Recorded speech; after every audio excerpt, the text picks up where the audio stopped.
The deafening clash of steel on steel, the screams of dying men echoing across blood-soaked fields, the thunder of war horses charging through ranks of terrified soldiers. If you think you could handle a real medieval battle, think again. Because the brutal truth is, you'd be dead within seconds, and today we're going to find out exactly why. You might imagine yourself as some heroic warrior, sword in hand, cutting down enemies left and right. But here's what would actually happen. The moment you stepped onto that battlefield, weighed down by armor you've never worn, wielding weapons you've never trained with, surrounded by the most horrific violence humanity has ever devised, your body would betray you in ways you can't even imagine. The physical demands alone would destroy you before you even saw combat. We're talking about fighting while carrying 60 to 70 pounds of metal armor in conditions that would make a modern athlete collapse from exhaustion. Medieval knights trained from childhood for this.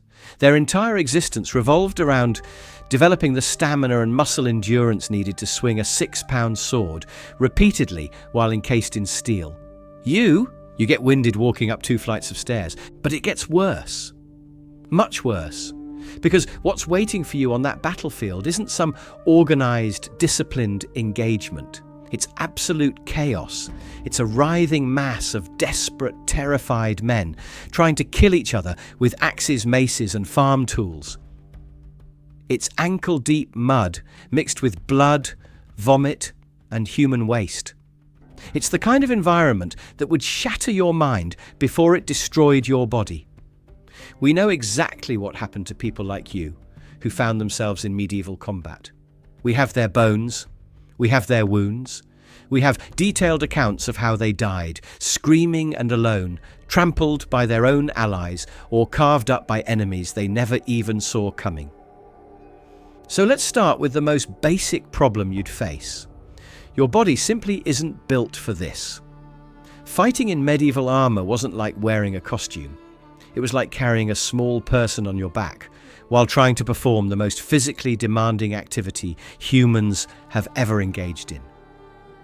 Every movement required tremendous energy. Every swing of your weapon would drain your strength. Within minutes, your muscles would be burning. Your lungs would be screaming for air. Your heart would be pounding so hard you'd think it might burst. Professional fighters today, athletes who dedicate their lives to physical conditioning, become exhausted after 10 minutes of intense combat training. Now imagine doing that while wearing more weight than most people can deadlift, in the middle of a screaming mob of people trying to kill you. Medieval chronicles describe soldiers fighting on pure adrenaline after their bodies had already given out, their movements becoming clumsy and desperate as exhaustion took hold. But here's what makes it even more terrifying. You wouldn't be fighting alongside trained soldiers. The vast majority of medieval armies consisted of peasants just like you. Farmers, labourers, craftsmen who had been dragged away from their fields and shops and handed weapons they barely knew how to hold. These weren't professional armies. They were desperate collections of untrained men, many armed with nothing more than sharpened farm tools. The training disparity was enormous. While you and the other peasants fumbled with unfamiliar weapons, you'd be facing knights who had been preparing for this moment since they could walk.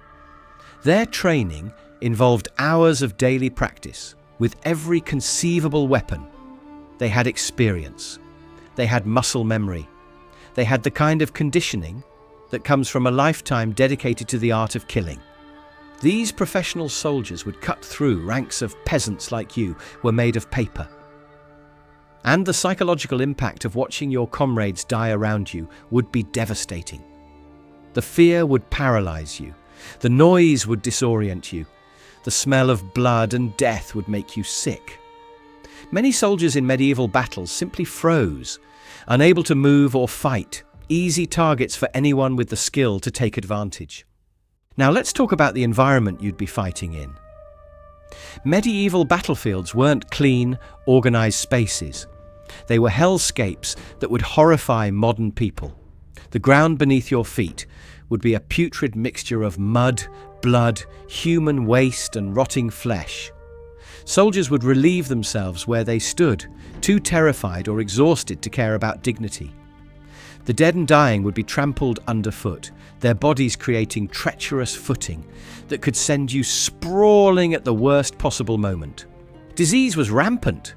Camp conditions were so filthy that more soldiers often died from illness than from actual combat.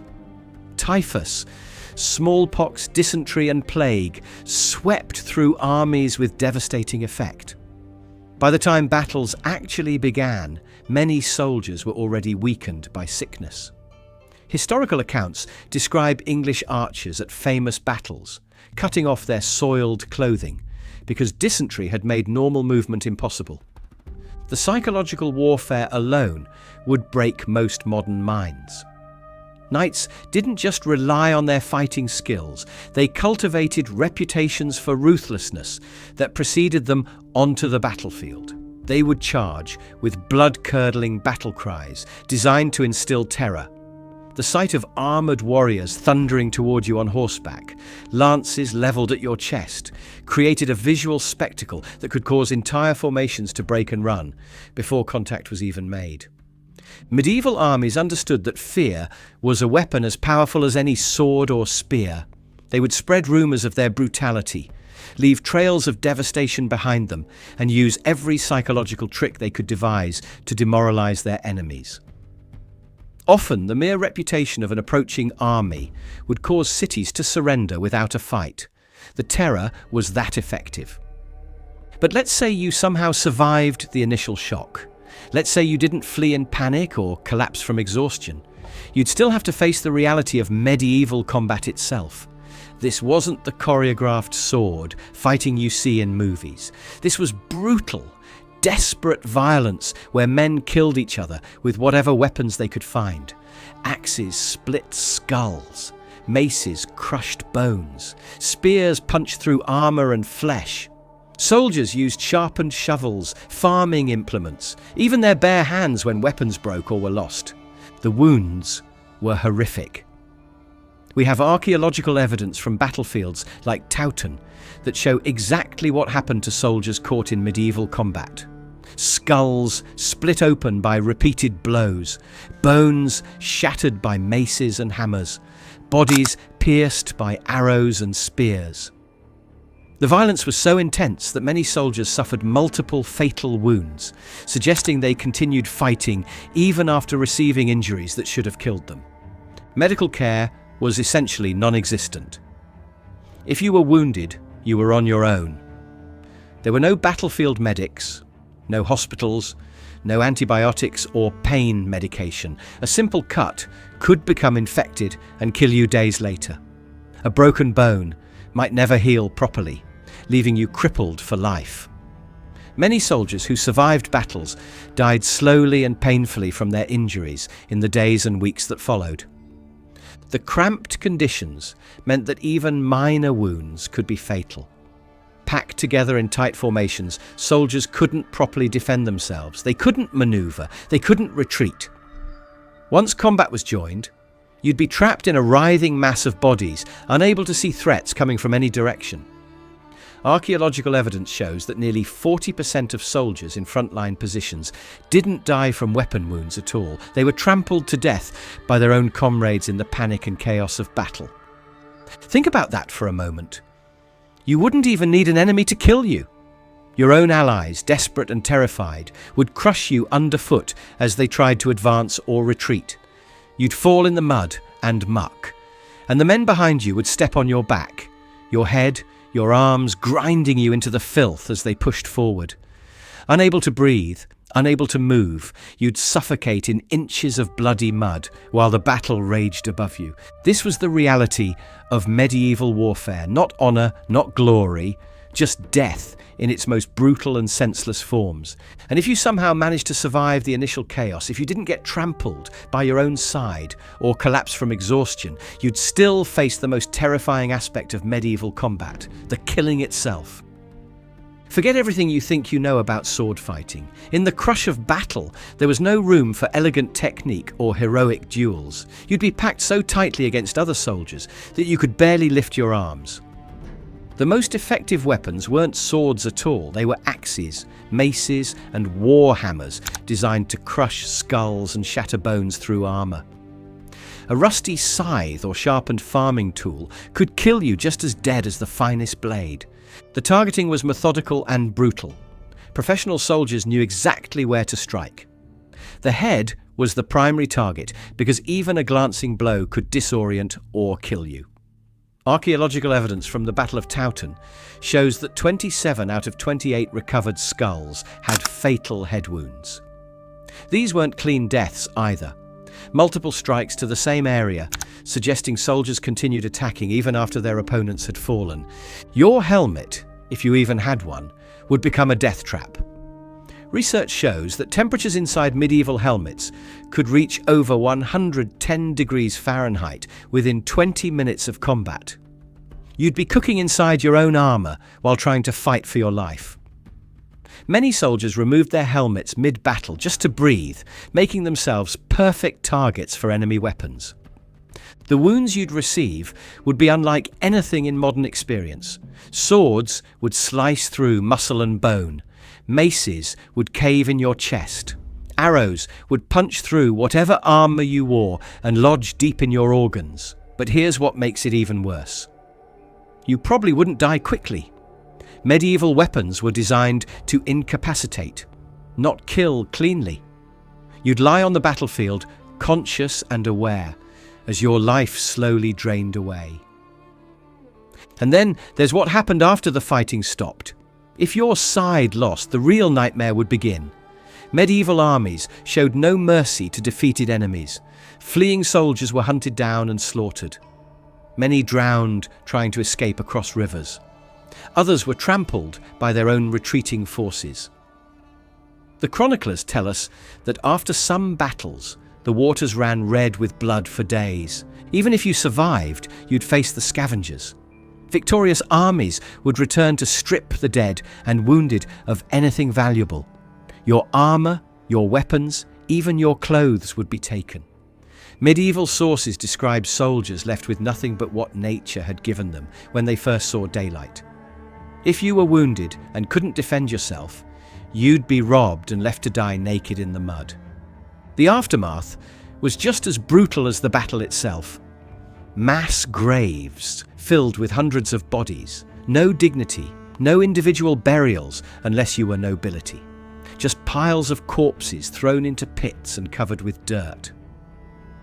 Archaeological evidence shows signs of post-mortem mutilation. Enemies would desecrate the dead, cutting off body parts as trophies or warnings to others. But perhaps the most chilling aspect of medieval warfare was how routine this violence became.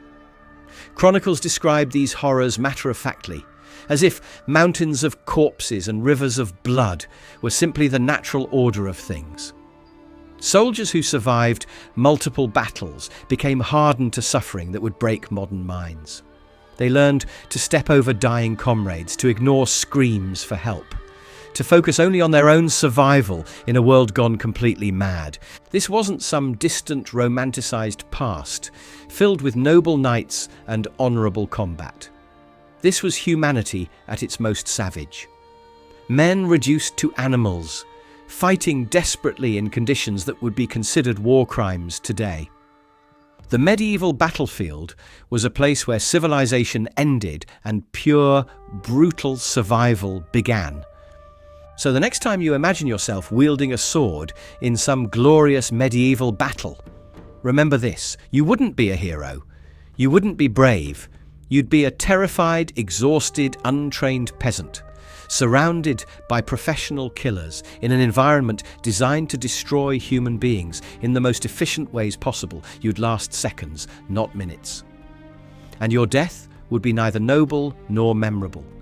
That's the real history they don't teach you in school. That's the brutal truth about medieval warfare that movies and books conveniently ignore. The knights, the honour, the chivalry, that was propaganda created by the survivors to make sense of senseless slaughter. The reality was mud, blood, and death on an industrial scale, centuries before we even had industries. Thanks for watching this episode of Medieval Madness. If you found this look into the brutal realities of medieval combat as fascinating as it was disturbing, make sure to subscribe because we're just getting started exploring the darker truths of history. Until next time, be grateful you live in an age where your biggest battle is finding a parking space at the grocery store.